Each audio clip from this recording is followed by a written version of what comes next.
The NRA conventions are meant to affirm and raise awareness of Americans' God-given right of self-defense, a right that is codified into our Constitution. But this right and all of the others that are designed to protect us from all-powerful and unaccountable government are under attack from those who no longer wish to be Americans. They exist both inside and outside of that very government. America first versus America last. We ask you where you stand in today's preamble. As stated, virtually every protection from oppressive government that our people have is being attacked and even dismantled by those who populate the America Last coalition. Notice I didn't specify political party. To begin, let's focus on the attacks on the First Amendment. The left has launched a jihad on free speech in K through 12 and on college campuses. They aren't even bothering to cloak their disdain for free speech anymore. They are openly contending that conservatives have no right to speak. No rights to disagree with left-wing extremists. Conservatives are shouted down or even beaten up, especially on college campuses where free thinking is supposed to live. In the past, government would protect everyone's rights, but not anymore. Under leftists of both political parties, Democrats who have made our government an enemy of our rights, and Republicans who fully fund that effort, both have coordinated their attacks designed to turn America into a European-style socialist failure or worse. Let me give you some examples. During Holy Week, the Biden regime launched an attack against Catholic friars, banning them from ministering to those convalescing at Walter Reed Medical Center. Joe Biden refused to address this attack against Catholics. The press didn't even care. Anti-First Amendment Democrats, fully funded by Mitch McConnell, John Cornyn, and 16 other big government Republicans are actively working to make our government hostile to our nation's religions. Religions protected by the Constitution, or at least they used to be, when men and women of good character dominated our government. But we don't have that anymore, do we? Now we have evil men and women in charge, like the failed Supreme Court nominee Merrick Garland and his Lieutenant FBI Director Christopher Wray. These two men put together a team that generated a memo calling Catholics radicals for merely celebrating the traditional Latin Mass and standing against the slaughter of babies in the womb. But it was far worse than that, my friends.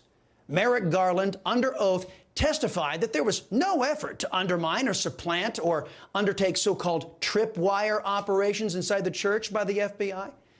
Newly unearthed information reveals Merrick Garland lied under oath, and that Christopher Wray installed at least one undercover agent with plans to plant more to bring down the Catholic Church from within. And these operations, in direct violation of the Constitution of the United States against our people, were needlessly and fully funded by Mitch McConnell, John Cornyn, and 16 other Senate Republicans. Before we get to the attacks on our right of self-defense, let's address some news on old Mitch McConnell. As many of you know, he suffered a nasty fall. His frailty has many tongues wagging about finding new leadership, a replacement for the man his critics call the turtle. McConnell's staff claims he's not going anywhere. For me, I'm glad to hear the senator is on the mend, but his detractors on social media, well, in recognition of all the harm Mitch McConnell has teamed up with Democrats to dish out to the people of Kentucky and to the people of the United States, well, his detractors are not so forgiving. But old Mitch isn't the only one dealing with folks who are sick and tired of him. 89-year-old Senator Dianne Feinstein from California has notified Chuck Schumer that she'd like another Democrat to take her place in the Judiciary Committee. Feinstein said that she intends to return as soon as possible once her doctor advises her that it is safe to travel after she had some bout with shingles. But Congressman Ro Khanna, a self-professed moderate Democrat from California, called on Feinstein to resign, saying that it has become obvious that she can no longer fulfill her duties in the U.S. Senate. Feinstein, as many know, has been plagued with rumors of dementia for years. But wait a minute. Feinstein, a woman with obvious mental decline, has to step down. But Joe Biden and John Fetterman, two men who are arguably even farther gone than Feinstein, they get to stay? And don't forget, this is the same Democrat party that says with a straight face that the best woman for the job is a man. Party of women? Hardly. The party of protecting people's rights? Hardly. That brings us to the Democrats' attack on the Second Amendment. As you all know, America has been plagued with recent left-wing shooters gunning down Christians in schools or innocent people in banks, just to name a few. The compromised FBI has been ignoring such violence launched on America by the left, whether it be violent attacks on churches, violent attacks on women's centers, violent attacks, looting, burning, and mayhem during the George Floyd riots. Many of those offenses, by the way, never prosecuted. Even insurrections, like in Tennessee's Capitol, are tolerated by Democrat bosses installed at top levels in the nation's law enforcement agencies. One of the insurrectionists, a Democrat by the name of Justin Jones, before he became an elected official, he was banned from the Tennessee Capitol after he attacked the Speaker of the Tennessee House. Oh, but that's not all.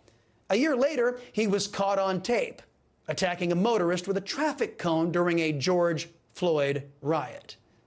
After participating in the 2023 insurrection, this lawless man was removed from the Tennessee legislature by Republicans only for the Shelby County Board of Commissioners in a unanimous vote restoring him, rewarding this violent activist masquerading as an elected official. Apparently, this kind of lawlessness reflects the Shelby County Board of Commissioners' values. But let's examine what Jones and two other Democrat officials and a mob of leftists were after in their insurrection. They wanted to steal the self-defense rights of people of Tennessee. That's right. The elected folks, 2 black and 1 white, they wanted the people of Tennessee to be defenseless against their Democrat brand of lawlessness.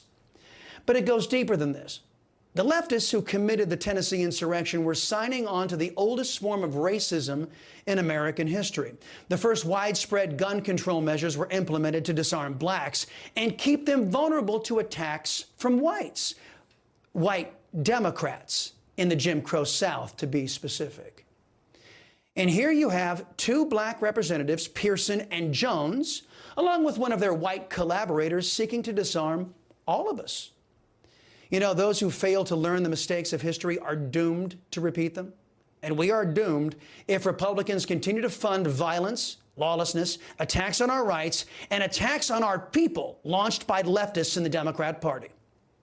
And that brings us full circle to President Trump and his America First worldview and policies. I get emails all the time from left-wingers, people saying racist, crass, and degrading things about me. They almost always mention President Trump, too, even if Trump hadn't been mentioned on that particular show. At first, I dismissed this as Trump derangement syndrome. Leftists so focused on hate that all they could focus on is that.